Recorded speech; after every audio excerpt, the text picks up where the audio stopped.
Assalamualaikum warahmatullahi wabarakatuh. Alhamdulillahirabbil alamin wa bihi nasta'inu ala umuri dunya waddin. Wassalatu wassalamu ala asyrofil anbiya'i wal mursalin sayyidina Muhammadi wa ala alihi washabihi ajmain. Amma ba'du.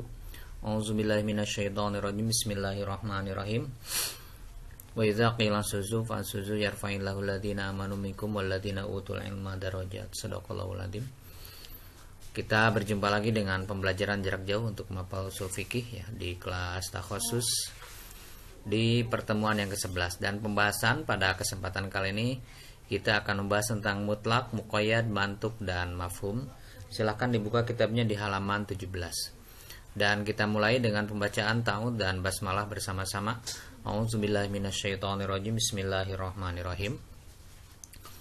Al-mutlaqu, yang disebut dengan mutlak, wahwa mutlak itu madalla alal mahiyah, yaitu sesuatu yang menunjukkan mahiyah ya, esensi atau pokoknya, bila qaidin, tanpa adanya qaid, min quyudiha, dari beberapa qaid, dari beberapa syarat. Qaid itu syarat ya.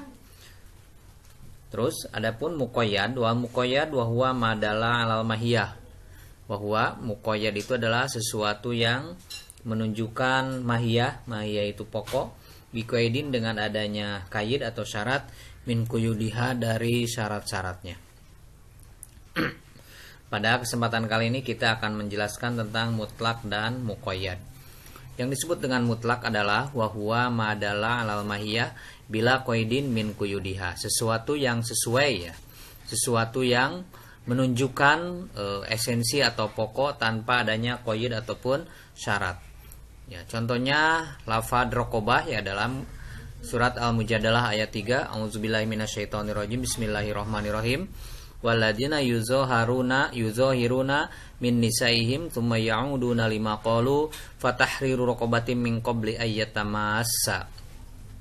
Walladzina yuzahiruna, adapun bagi orang atau laki-laki yang menzihar ya, min nisaihim, kepada istrinya.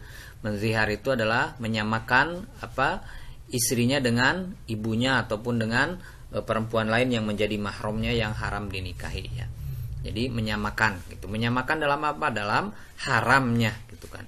Tsumma yauduna, lalu mereka kembali, maksudnya menarik ya, lima qalu, terhadap apa yang mereka ucapkan, yaitu zihar tersebut.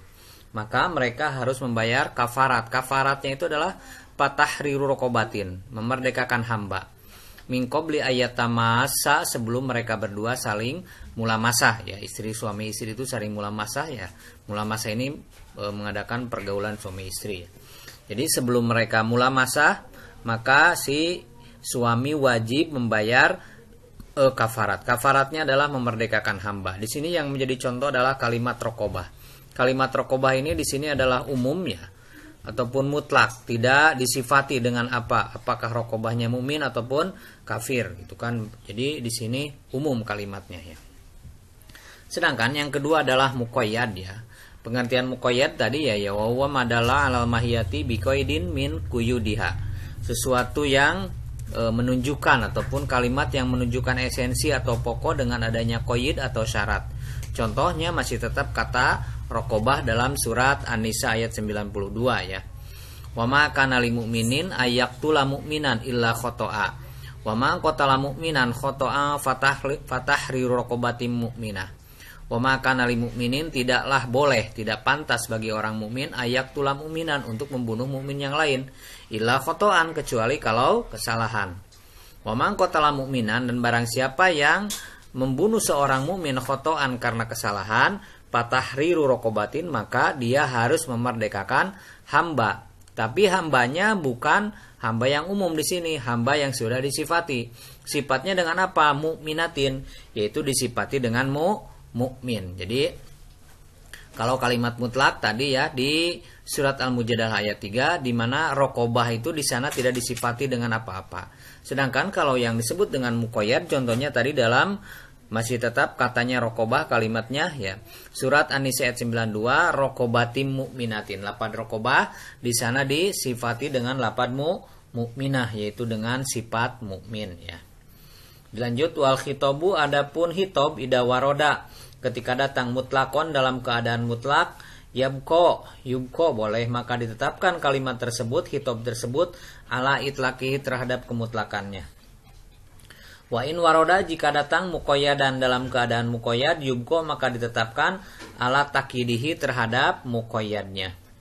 Nah ini wa in waroda mutlakon fi maudhi'in, wa in waroda dan jika datang mutlakon dalam keadaan mutlak fi maudhi'in dalam satu tempat, wa muqayyadan dalam keadaan muqayyad fi maudhi'in akhar dalam tempat yang lain, yuhmalu maka ditarik atau dibawa al mutlaku yang mutlak alal muqayyadi kepada yang muqayyad. Karokobati seperti lapad rokobah kuidat maka diberi qaid lapad rokobah bil imani dengan iman fi ba'dil mawadi'i dalam beberapa tempat, kama fi kafarotil qatli seperti dalam kifarat membunuh yang tidak disengaja atau kesalahan membunuh yang kesalahan. Fi qauli ta'ala fatahriru raqabatim mu'minatin wa utliqat dan dimutlakan fil ba'di dalam sebagian, kama fi kafarotil zihar seperti dalam menjelaskan tentang kafarat zihar fi qauli ta'ala fatahriru raqabah surat Al-Mujadalah ayat ke-3. Jadi yang dimaksud di sini sebuah khitab atau seruan hukum apabila mutlak maka ditetapkan dalam kemutlakannya, dan apabila muqayyad atau bersyarat maka ditetapkan dalam kemuqayyadannya, gitu kan. Dan apabila kadang mutlak dalam satu tempat dan kadang muqayyad dalam tempat lain, maka muqayyad lebih dimungkinkan daripada mutlak atau ditarik yang mutlak itu kepada muqayyad, seperti memerdekakan hamba tadi dalam suatu tempat disyaratkan atau muqayyad dengan berimannya hamba tersebut, surat An-Nisa ayat 92 yaitu lafaz fatahriru raqabatim mu'minatin. Dan dalam ayat lain mutlak, itu kan dimutlakan yakni semua hamba baik mukmin ataupun kafir, gitu, surat Al-Mujadalah ayat ke-3. Maka menurut buku ini jika kejadiannya seperti itu maka ditarik yang mutlak menjadi muqayyad. Maka sama artinya, gitu kan, di dalam surat Al-Mujadalah ayat 3 disifati dengan mukmin walaupun sifatnya atau qayyidnya tidak disebutkan. Yang dalam surat An-Nisa ayat 92 disifati juga dengan mukmin. Kenapa dua-duanya jadi disifati dengan mukmin? Karena dalam satu kalimat muqayyad mutlak yaitu surat Al-Mujadalah ayat 3, dalam ayat yang lain disebut muqayyad surat An-Nisa ayat 92, maka ditetapkan dua-duanya sebagai muqayyad menurut pendapat di kitab ini. Ini sejalan dengan pendapat Muhammad Abu Zahroh sama seperti itu Contoh lain kita lihat ini lafadz mutlak lafadz mutlak tentang makanan yang diharamkan pada surat Al-Maidah ayat ke-3. Hurrimat alaikumul maitatu wadamu. Hurrimat diharamkan alaikum kepada kalian al-maitatu. Itu kan maitah, wadamu dan dam. Dam di sini mutlak, itu kan dam itu di sini mutlak. Apakah damnya yang mengalir atau damnya yang tidak mengalir? Dam yang mengalir seperti apa? Darah misalnya kan. Kalau dam yang tidak mengalir seperti apa? Hati, gitu kan. Hati itu dam yang tidak mengalir. Maka kalau mutlak darah haram, gitu kan. Hati juga haram, gitu kan. Kalau mutlak, gitu kan. Dan kita lihat juga di sini ada lafaz muqayyadnya yaitu surat Al-An'am ayat 145, qul la ajidu fi ma uhiya ilayya muharraman ala ta'imin yat'amuhu illa ayyakuna maitatan aw daman masfuha. Kul, katakanlah la ajidu fi ma uhiya, tidak menemukan dari apa-apa yang diwahyukan kepadaku ilayya kepadaku muharraman yang diharamkan ala ta'imin kepada orang yang makan yat'amuhu yang memakannya illa ayyakuna maitatan kecuali maitah. Maitah itu adalah bangkai. Auda memasfuhan atau dam darah yang mengalir, itu kan darah yang mengalir. Maka ditetapkan kan, kalau begitu ditetapkan yang mutlak di surat Al-Maidah ayat 3 dibawa kepada yang muqayyad surat Al-An'am ayat 145. Jadi darah yang diharamkan itu adalah darah yang mengalir. Adapun darah yang tidak mengalir, menggumpal akhirnya menjadi hati atau limpa, maka itu hukumnya halal Itu tentang mutlak dan muqayyad Kita lanjut fil al-mabhatsu sabi fil mantuki wal mafhum Kita membahas tentang mantuk dan mafhum. Al-mantuk wa huwa madalla alaihi lafdzu fi mahalli nutqi. Wahwa ya, yaitu mantuk itu kalimat madala alhi lafzu yang menunjukkan kepadanya lafaz fi mahallin nutqi dalam tempat atau keadaan berbicara. Jadi yang disebut mantuk itu adalah sesuatu yang menunjukkan lafaz dalam tempat atau keadaannya berbicara. Jadi sesuai ya dengan keadaannya, gitu kan. Mantuk itu sesuai dengan keadaannya. Jadi tidak ada yang disembunyikan, gitu kan. Mantuk sesuai dengan keadaannya. Keadaannya merah ya merah, keadaannya hitam ya hitam. Itu yang disebut dengan mantuk, gitu kan. Selanjutnya yang disebut dengan mafhum, al-mafhumu wa huwa madalla ala lafzi la fi mahallin nutqi. Sesuatu yang menunjukkan lafaz bukan dalam tempat atau keadaan berbicara, yaitu keadaannya tidak sesuai dengan, gitu kan, keadaan yang sungguhnya, gitu kan. Itu adalah mafhum. Mafhum itu ya tidak sesuai. Jadi bisa saja, gitu kan, yang terlihat oleh mata A ataupun yang terdengar A tapi isinya bukan A tapi B, gitu kan. Itu adalah yang disebut dengan mafhum. Kalau mantuk ya, kalau terlihatnya merah ya merah, gitu. Kalau mantuk, kalau mafhum bisa jadi terlihatnya merah tapi isinya dalamnya maksudnya adalah hitam. Itu adalah mafhum ya. Wal mantuku, adapun mantuk ya, yan qasimu ila qismaini. Kalimah mantuk itu yan qasimu ila qismaini, terbagi kepada dua bagian. Yang pertama an-nasu, yaitu kalimat nas, wa huwa la yahtamilu ta'wil, yaitu kalimat yang tidak menunjukkan takwil. Jadi tidak harus ditakwil. Kaqauli ta'ala, seperti firman Allah Ta'ala, pasiyamu talatati ayamin, seperti lapan pasiyamu talatati ayamin. Pasiyamu maka wajib saum, maka harus saum salasati ayamin, pasiyamu talatati ayamin, maka harus saum 3 hari. Surat Al-Baqarah ayat 196. Ya, ini. Kita lihat ya, mantuk terbagi dua. Pertama nas. Nas itu kalimat yang tidak membutuhkan takwil. Seperti tadi ya, pasiyamu salasati ayamin. Artinya saum 3 hari, gitu kan. Nah, arti tersebut sudah jelas dan tidak membutuhkan takwil. Udah jelas saum 3 hari. 3 hari itu ya berarti 72 jam udah, gitu, gak membutuhkan takwil apa-apa. Dan yang kedua dari yang disebut dengan mantuk itu adalah az-zohir. Yang kedua adalah zohir. Zohir itu adalah wa huwa ma yahtamilu takwil. Ya, itu kalimat yang bisa jadi, gitu kan, yahtamil, ihtimal itu bisa jadi ada takwilnya. Kaqauli ta'ala was-samaa banainaha biaidin.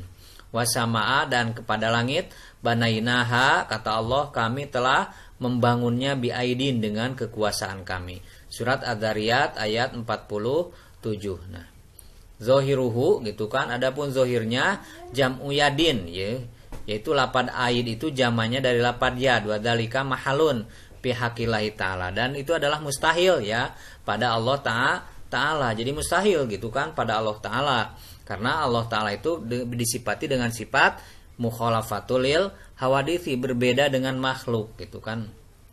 Pasuripa, maka dimungkinkan atau dibelokkan maknanya ila maknal kuwati, kepada makna kekuatan. Jadi yang disebut aid itu adalah kekuatan. Jadi wasamaa, dan kepada langit, banainaha, kami telah menciptakannya biaidin, dengan kekuatan. Jadi yang dimaksud yang kedua, mantuk yang kedua adalah zohir. Yang dimaksud zohir di sini adalah kalimat yang membutuhkan takwil ya, ataupun bisa jadi ada takwilnya, bukan membutuhkannya. Yang kalimat yang bisa jadi ada takwilnya, seperti firman Allah Ta'ala wasamaa banainaha biaidin, dan kami dan langit itu kami bangun dengan kekuasaan kami. Nah, ini yang digarisbawahi lafaz aidin adalah arti awalnya adalah tangan, maka ditawil menjadi kekuasaan atau kekuatan. Karena kalau diartikan dengan tangan ya, menurut Abu Hasan al-Asy'ari dan Abu Mansur Maturidi, maka hukumnya haram ya. Jadi kita khawatir termasuk orang yang mujasimah. Mujasimah itu ya mengartikan Allah itu jisim, berbentuk, gitu kan, berbentuk. Padahal di awal ya kita sudah faham ya dalam pelajaran akidah bahwa Allah itu bersifat mukhalafatul lil hawadisi, berdasarkan dalilnya kan laisa kamitslihi syai'un wa huwas samiul basir. Laisa kamitslihi, tidak ada yang seperti Allah, syai'un, sesuatu pun, ataupun dalam ayat yang suka kita baca, gitu kan, kita baca seperti walam yakul lahu kufuwan ahad, walam yakun, dan tidak ada lahu bagi Allah kufuan yang setara, ahadun seorang pun gitu kan, yang sama tidak ada.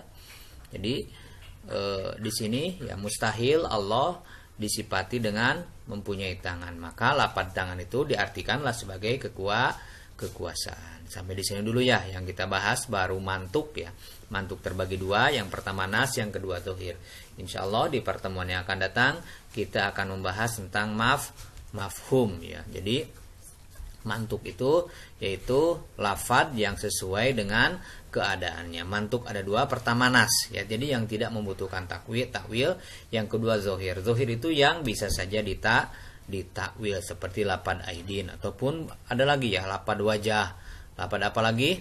Itu kan istawa gitu kan, ada ya istawa diartikan istaula dalam kitab tafsir Jalalain. Kita tutup dengan pembacaan doa kafarat majlis 19. Subhanakallahumma wa bihamdika asyhadu an la ilaha illa anta astaghfiruka wa atubu ilaik. Walhamdulillahirabbil alamin. Wassalamualaikum warahmatullahi wabarakatuh.